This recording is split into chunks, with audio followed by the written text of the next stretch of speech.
بسم اللہ الرحمن الرحیم۔ الصلاۃ والسلام علیک یا سیدی یا رسول اللہ وعلی آلک و اصحابک یا نور اللہ، اللہم صلی علی محمد وعلی محمد۔ اللہ تعالیٰ ہم سب پر رحمت کرم فضل کی نگاہ فرمائے، درود پاک استغفار کی خاص برکات عطا فرمائے، نظر کرم فرمائے، دعائیں قبول فرمائے، حاجات پوری فرمائے۔ درود پاک جب آپ پڑھتے ہیں نا تو بعض اوقات ایسے معاملات ہوتے ہیں کہ آزمائشیں یا اس طرح کی چیزیں آ جاتی ہیں زندگی میں جس سے ہمارے گناہ مٹ رہے ہوتے ہیں، درجات بلند ہو رہے ہوتے ہیں، اور بیسیکلی ہم سوچ رہے ہوتے ہیں کہ ہمیں آزمائش سے گزارا جا رہا ہے، ہمارے مسئلے حل نہیں ہو رہے، جبکہ درود پاک پڑھنے سے تو آزمائشیں ختم ہوتی ہیں، بے شک ختم ہوتی ہیں، لیکن آزمائش کے اندر انعام چھپا ہوتا ہے۔ تو جب آپ درود پاک پڑھ رہے ہوتے ہو اور کوئی آزمائش ساتھ چل رہی ہو تو بس سمجھ جائیں کہ آپ کو انعام ملنے والا ہے۔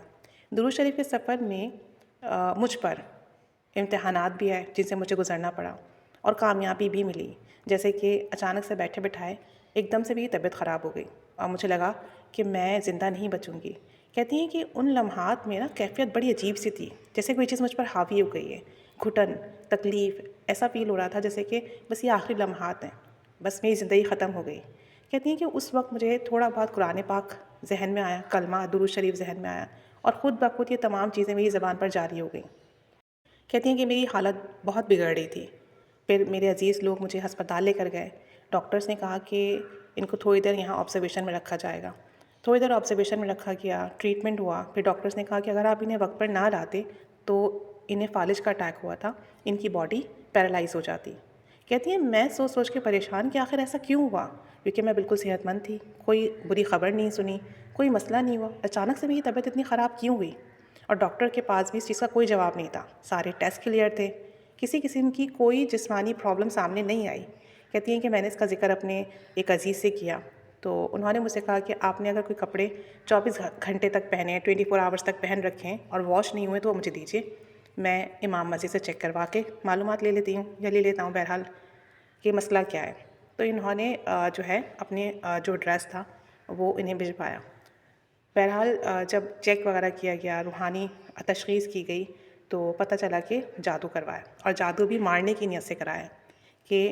جو بھی مسئلہ ہے، صحت خراب ہو یا دل بند ہو اور جو ہے موت واقع ہو۔ کہتی ہیں یہ سن کر میں بہت حیران ہوئی، میرا ایسا کون سا دشمن ہے جو اس قدر مجھ سے نفرت کرتا ہے کہ اس نے مجھ پر جادو اس لیے کروایا کہ میں مر جاؤں؟ کہتی ہیں میں بہت پریشان ہوں، سسرال میں ویسے ہی مسئلے مسائل تھے، زندگی میں مسئلے مسائل تھے، لیکن میں نے کبھی سوچا نہیں تھا کہ ایسی آزمائش بھی مجھ پر آئے گی۔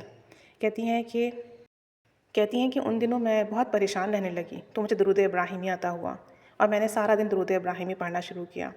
اور میں نے اللہ تعالیٰ سے دعا کی کہ اللہ میرے لیے آسانی فرما، مجھے آسان راہ دکھا، عزت کی راہ دکھا، میرے مسئلے بھی حل ہوں، پریشانیاں بھی ختم ہوں، روحانیت میں بھی اضافہ ہو، اور درود ابراہیمی کی برکت سے میرے کام بھی بنے۔ کہتی ہیں درود ابراہیمی میں نے تھوڑا تھوڑا پڑھنا شروع کیا، میرے ذہن میں سوال تھے کہ آخر ایسا کون سا دشمن ہے، آخر ایسی کیا بات ہے کہ مجھ پر جادو کروایا گیا، وہ بھی مارنے کے لیے۔ کہتی ہیں یہاں بھی مجھے درود ابراہیمی ہی عطا ہوا اور میری زبان پر درود شریف جاری ہو گیا۔ ایک رات پڑھتے پڑھتے درود شریف میں سو گئی۔ اس رات میں نے خواب میں اپنے دشمنوں کے واضح چہرے دیکھے اور ان کے طریقے بھی دیکھے کہ وہ کس طریقے سے مجھے تکلیف پہنچا رہے ہیں۔ یہ ساری صورتحال میرے لیے بہت حیران کن تھی کہ وہ دشمن میرے وہ دشمن تھے جو میرے دوست تھے، جو مجھ سے باتیں کرتے تھے، میرے آس پاس تھے۔ کہتی ہیں کہ میں کبھی سوچ بھی نہیں سکتی تھی کہ یہ لوگ میرے دشمن ہوں گے۔ کہتی ہیں درود شریف کی برکت سے مجھے میرے سوال کا جواب مل گیا، میرے چھپے ہوئے دشمن میرے سامنے آ گئے۔ درود شریف کا کمال یہ ہے کہ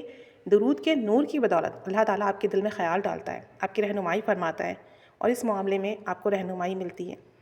کہ کیا کرنا چاہیے، کیا نہیں کرنا چاہیے، کون آپ کا اپنا ہے، کون آپ کا دشمن ہے۔ درود شریف پڑھنے سے اللہ تعالیٰ راضی اور خوش ہوتا ہے، حضور صلی اللہ علیہ وآلہ وسلم کی نظر کرم ملتی ہے، اور پھر آپ کی دعائیں قبول ہوتی ہیں، دشمنوں سے حفاظت ہوتی ہے، برائی سے حفاظت ہوتی ہے، گناہ سے حفاظت ہوتی ہے، خطائیں مٹ جاتی ہیں، آپ کو کامیابی ملتی ہے، خوشحالی ملتی ہے، عافیت ملتی ہے، سلامتی ملتی ہے، رزق میں کشادگی ہوتی ہے، نہ صرف جسمانی رزق ملتا ہے، روحانی رزق بھی ملتا ہے، اور پھر اللہ تعالیٰ آپ کی زندگی میں ایسے لوگ بھیجتا ہے جو ہم نوا ہوتے ہیں، ساتھی ہوتے ہیں، خیال کرتے ہیں، احساس کرتے ہیں، مدد کرتے ہیں۔ اور یقین کریں جیسے جیسے درود شریف کا سفر بڑھتا چلا جاتا ہے، آزمائشیں خود بخود کم ہونے لگتی ہیں، آسانیاں آنے لگتی ہیں، آسائشیں آنے لگتی ہیں۔ بس آزمائش کے وقت پہ گھبرانا نہیں ہے، پریشان نہیں ہونا، بلکہ درود پاک سے ہی سہارا لینا ہے، اور خاص کر درود ابراہیمی سے۔ تو کہتے ہیں کہ درود ابراہیمی نے میری حفاظت بھی فرمائی،